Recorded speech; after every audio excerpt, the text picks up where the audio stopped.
നമ്മൾ ഇന്നത്തെ വീഡിയോയിൽ ഡിസ്കസ് ചെയ്യുന്നൊരു ടോപ്പിക് എന്ന് പറഞ്ഞാൽ നമ്മൾ മുഗൾ സാമ്രാജ്യത്വത്തെക്കുറിച്ച് പറയണം. മുഗൾ രാജവംശം നമ്മൾ ഇന്നലെ ഒരു വീഡിയോ ചെയ്തിരുന്നു. ബാബർ ചക്രവർത്തിയെക്കുറിച്ച് നമ്മൾ ഇന്നലെ ഒരു വീഡിയോ ചെയ്തിട്ടുണ്ട്. അപ്പോൾ അതിൻ്റെ ബാക്കിയായിട്ടുള്ള കാര്യങ്ങളാണ് നമ്മൾ ഇന്നത്തെ വീഡിയോയിൽ ഡിസ്കസ് ചെയ്യുന്നത്.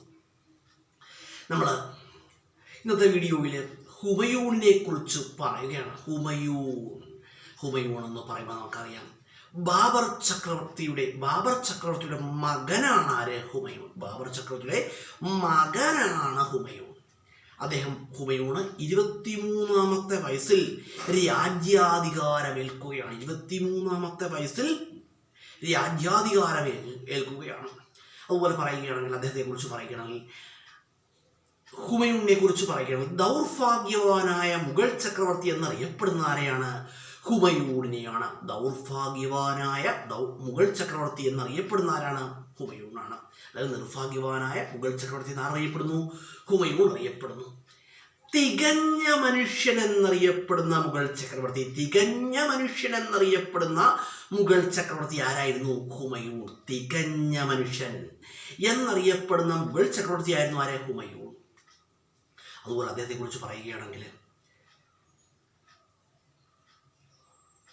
അതുപോലെ ഡൽഹിയിൽ ദിൽപ്പന പട്ടണം പണികഴിപ്പിച്ച മുഗൾ ചക്രവർത്തി. ഡൽഹിയിൽ എന്ത് പണികഴിപ്പിച്ചു? ദിൽപ്പന പട്ടണം പണികഴിപ്പിച്ച മുഗൾ ചക്രവർത്തി ആരെന്ന് ചോദിച്ചാൽ ആരാണ്? ഹുമയൂണാണ്. അതുപോലെ തന്നെ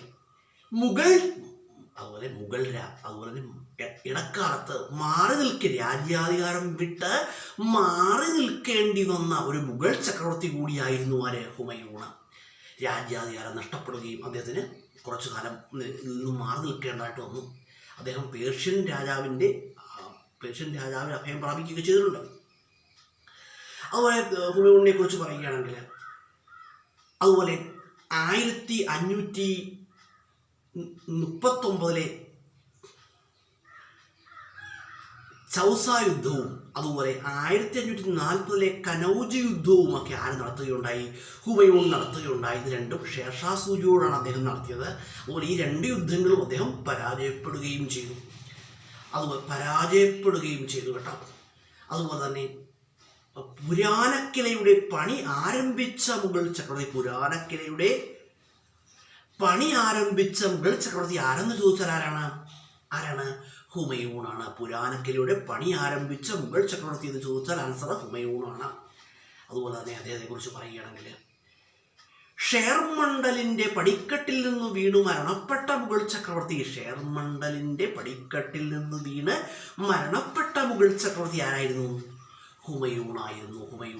ഷേർമണ്ഡൽ എന്ന് പറഞ്ഞാൽ ആ ഹുമയൂണിന്റെ ലൈബ്രറിയുടെ പേരാണെന്ത്? ഷേർമണ്ഡലിന്റെ പടിക്കെട്ടിൽ നിന്ന് വീണ് മരണപ്പെട്ട മുഗൾ ചക്രവർത്തിയായിരുന്നു ഹുമയൂൺ. ഒരു ഹുമയൂണിനെ കുറിച്ച് പറയുകയാണെങ്കിൽ കടത്തുകാരന് ഒരു ദിവസത്തേക്ക് രാജപദവി വാഗ്ദാനം ചെയ്ത മുഗൾ ചക്രവർത്തി. ആയിരുന്നു ആര്? ഹുമയൂൺ. കടത്തുകാരന് ഒരു ദിവസത്തേക്ക് രാജപദവി വാഗ്ദാനം ചെയ്ത മുഗൾ ചക്രവർത്തി ആരെന്ന് ചോദിച്ചാൽ ആൻസർ എന്താണ്? ഹുമയൂണാണ്. അതുപോലെ ഹുമയൂണിനെ കുറിച്ച് പറയുകയാണ്. ഹുമയൂണിന്റെ ജീവചരിത്രമാണെന്ത്? ഹുമയൂണിന്റെ ജീവചരിത്രം ഹുമയൂണിന്റെ ജീവചരിത്രമാണ് ഹുമയൂൺനാമ. അതുപോലെ ഹുമയൂൺനാമ എഴുതിയത് ആരാണ്? ഗുൽബദൻ ബീഗം. ഹുമയൂൺനാമ എഴുതിയത് ആരാണ്? ഗുൽബദൻ ബീഗമാണ്. ഓർത്തിട്ടുള്ള ഗുൽബദൻ ബീഗമാണ് ഹുമയൂൺനാമ എഴുതിയത് കേട്ടോ. അതുപോലെ ഹുമയൂണിനെ കുറിച്ച് പറയുകയാണെങ്കിൽ അതുപോലെ ഇന്ത്യയിലെ ഇന്ത്യയിലെ ആദ്യമായിട്ടുള്ള ഇരട്ടത്താഴികക്കുടമുള്ള നിർമ്മിതി ഏതാണെന്ന് ചോദിച്ചാൽ ഏതാണ്? ഇന്ത്യയിൽ ആദ്യമായിട്ട് ഇരട്ടത്താഴികക്കുടമുള്ള നിർമ്മിതി ഏതെന്ന് ചോദിച്ചതാണ്? ഹുമയൂണിന്റെ ശവകുടീരമാണ്. ഹുമയൂണിന്റെ ശവകുടീരം എവിടെ സ്ഥിതി ചെയ്യുന്നു? എവിടെയാണെന്ന് അറിയാമോ? ഹുമയൂണിന്റെ ശവകുടീരം സ്ഥിതി ചെയ്യുന്നത് എവിടെയാണ്? ഡൽഹിയിലാണ് ഹുമയൂണിന്റെ ശവകുടീരം സ്ഥിതി ചെയ്യുന്നത്.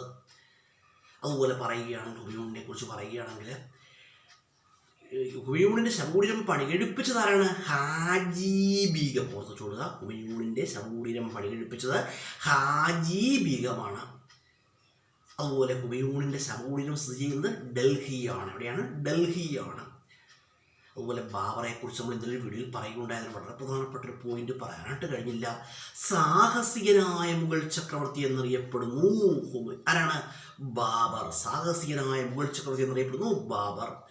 ഒട്ടനവധി ഭാഷകളിൽ പ്രാവീണ്യം നേടിയ മുഗൾ ചക്രവർത്തി ഹുമയൂൺ. ഒട്ടനവധി ഭാഷകളിൽ പ്രാവീണ്യം നേടിയ ഒരു മുഗൾ ചക്രവർത്തിയായിരുന്നു ആര്? ഹുമയൂൺ. ഞാനൊരു കാര്യം നമ്മൾ മുഗൾ സാമ്രാജ്യത്വത്തിന് 2 വീഡിയോകൾ യൂട്യൂബിൽ അപ്ലോഡ് ചെയ്തിട്ടുണ്ട്. അപ്പോൾ ഈ വീഡിയോകൾ എന്ത് ചെയ്യുക, നിങ്ങൾ കാണുക.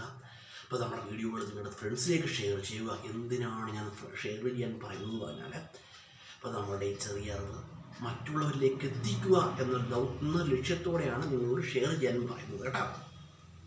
ഞാൻ ഈ പറയുന്ന കാര്യങ്ങളൊക്കെ പരീക്ഷകൾക്ക് നിങ്ങൾക്ക് യൂസ്ഫുള്ളായ കാര്യങ്ങളാണ്. മറ്റ് മോട്ടിവേഷൻ വീഡിയോകളിൽ പറയുന്നതൊക്കെ നിങ്ങൾക്ക് ജീവിതത്തിൽ ഉപകാരപ്പെടുന്ന കാര്യങ്ങളാണ് കേട്ടോ. അപ്പോൾ വീഡിയോ കാണുന്നതിന് തുടർച്ചയായിട്ട് കാണുക.